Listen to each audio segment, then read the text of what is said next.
Уважаемый Имамали Шарипович, мы сердечно вас благодарим за возможность встречи с вами. Все эти долгие недели подготовки к поездке мы ждали, что это возможно состоится, но только вот буквально вчера это решилось. Мы с удовольствием встретились с руководством парламента, замечательные люди, депутаты. Мы встречались в Министерстве иностранных дел, мы побывали на промышленных предприятиях, торговых, сельхозпредприятиях, посмотрели города, Турсунзаде, великолепные памятники Средневековья, даже античности, крепость Гисар. И все это произвело на нас самое такое сильное впечатление. И Имамали Шарипович, уважаемый наш господин президент, люди никогда не были вообще в Таджикистане. В России они слышали, конечно, это новое поколение. Они, так сказать, вот им в среднем 30 лет. Уважаемый Имамали Шарипович, мы все в любом случае знаем из истории, а я напрямую, это наша не первая встреча, что вы основатель нового таджикского государства. Вы приняли страну почти 30 лет назад в самое тяжелое время. Оно было тяжелое в России, во всех регионах, наверное, даже во всем мире. Везде кризисы, идут войны. И, к сожалению, гражданская война не миновала и Таджикистан, который всегда был мирной территорией. И мы прекрасно знаем историю таджикского народа. И для меня это кровные узы. Здесь жили мои родственники, и это родной брат моей мамы, Петр Павлович Макаров. Здесь похоронена его жена, а он погиб под Москвой. Это те самые панфиловские дивизии, которые... Дивизия была сформирована, генерал Панфилов в Алмате, мой родной город, и там родился. Вот он в 29 лет был мобилизован здесь, по-моему, Кулябский райвоенкомат. И вот они поехали, в августе, по-моему, они их призвали. Это с кровью связано. Я помню даже адрес еще, Дюшанбе. Поэтому вот как-то мы связаны. Для нас это большая общая родина, и царская Россия, советская. Сегодня вот это у нас союз, Содружество независимых государств. Мы знаем об успехах вашего государства.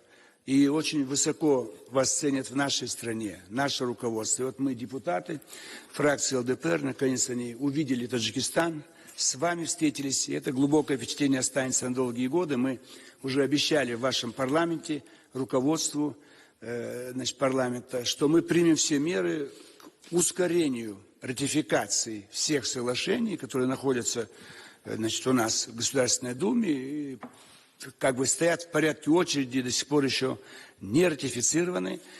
Мы это постараемся ускорить, поскольку мы, как говорится, теперь почувствовали, так сказать, биение пульса вашей страны, и признательны еще раз, что вы нас согласились принять, когда у вас такой загруженный график. Вы всегда были народный президент. Вы не просто сами вышли из народа, но вы представляете то поколение, которое, так сказать, не является той небесной элитой. Вы снизу поднялись, это большой подвиг. Вы здесь, на вашей родине, поднимались от всех самых низовых, так сказать, должностей и прожили эту жизнь с вашим народом. Мы вспоминаем те встречи, которые были здесь и 25 лет назад, Поэтому мы будем стараться делать все. Находясь несколько дней в Таджикистане, группа депутатов, сенаторов Федерального собрания и Государственной Думы, мы получили неописуемое удовлетворение, увидев Таджикистан. Кроме меня большинство никогда не были. И теперь они знают, что такое Таджикистан. У них самые приятные впечатления. Мы повстречались с депутатами, с чиновниками. Мы видели рабочих, дехкан, посмотрели города Таджикистана. Увидели, как идет торговля, учеба, побывали в университете. Имеем очень большое такое впечатление обо всех аспектах экономической, социальной, культурной жизни Таджикистана. И сегодня состоялась самая главная встреча с руководителем страны, с президентом Имамали Рахмоном. Замечательный человек, который принял страну в тяжелейших условиях гражданской войны, разрухи, развалин, когда это все была ситуация, связанная в целом с расчленением СССР, нашей общей родиной. И вот эти все 27, а практически 30 лет Имамали Шарипович приложил максимум усилий чтобы не только сохранить Таджикистан, но и превратить его в отличное государство с развитой экономикой, промышленностью, сельским хозяйством. Мы бы хотели, чтобы расширялись связи между Россией и Таджикистаном, чтобы граждане Таджикистана знали, что Россия – это для них вторая родина. Они всегда могут приехать туда, чтобы здесь еще шире звучала русская речь, было больше русских школ, чтобы сюда приехало еще больше русских учителей, чтобы было много русских книг, появились бы книжные магазины «Русская книга». Мы рады здесь слышать песни на русском языке и на хорошем русском языке, никакого акцента. Мы видели тепло в восприятии России и нас здесь со стороны простых людей, рабочие металлургического завода или дыхкани, виноградари или студенты.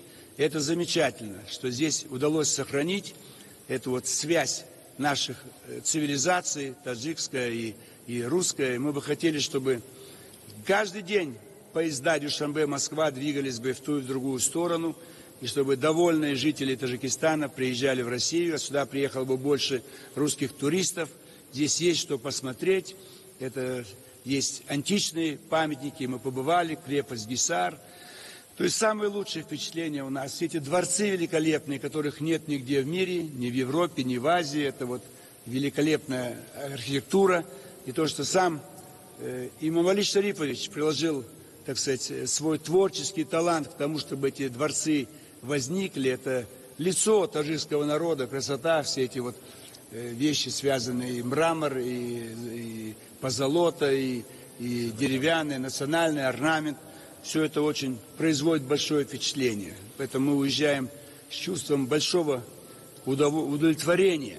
И самое главное, что теперь депутаты от ЛДПР, самые молодые депутаты российского парламента будут знать, что такое Таджикистан, знать депутатов парламента Таджикистана, у нас там тоже были встречи, знать, главное, руководителя страны, который в тяжелейших условиях, таких условий не было ни в одной стране мира, даже в Сирии легче. В Сирии, так сказать, напрямую на помощь пришла русская армия, а здесь у нас просто одна лишь база, и тем не менее, так сказать, страна в состоянии себя защищать, но мы считаем, что Россия обязана больше внимания уделять и оказывать помощь в безопасности границы с Афганистаном, поскольку там идет настоящая война и будет идти еще долго. Мы видим, как прошли выборы только на одной части страны, там постоянно звучат теракты. Мы видим ситуацию, связанную с Ираном, и Ближний Восток, это тоже влияет. То есть очень много проблем, сложностей, больше, чем в любой европейской стране, или на американском континенте, и даже в Африке. Самая узловая, самая горячая точка – это здесь, Афганистан, а рядом находится Таджикистан. И каждый день почти погибают таджикские пограничники, останавливая попытку прорыва таджикско-афганской границы. Поэтому все, что от нас зависит, мы ускорим ратификацию всех соглашений с Таджикистаном, которые находятся у нас в аппарате Государственной Думы, и это наша обязанность ратифицировать. Но там очередь, у нас же весь мир, со всеми заключаем соглашения. Мы постараемся, чтобы все, что касается Таджикистана, шло вне очереди, шло в ускоренном режиме, в том числе и любые межправительственные соглашения, чтобы сюда больше приезжало наших министров, чиновников, чтобы развивались в самом плодотворном отношении все связи наши, чтобы в Таджикистане чаще звучала русская речь, чтобы в вузах России обучалось как можно больше учащихся и студентов из Таджикистана, чтобы здесь открылись специальные школы по изучению русского языка и подготовки рабочих профессий, чтобы сюда пришли русские деньги, в Россию могут прийти таджикские деньги, то есть взаимный обмен людьми, капиталами. Все это будет помогать развитию по всем направлениям, и мы желаем благополучия и процветания великому таджикскому народу и здоровья, благополучия вашему замечательному президенту, которого мы любим, уважаем. Лучший президент на всем постсоветском пространстве, наш дорогой, уважаемый имам Али Шарипович Рахмон.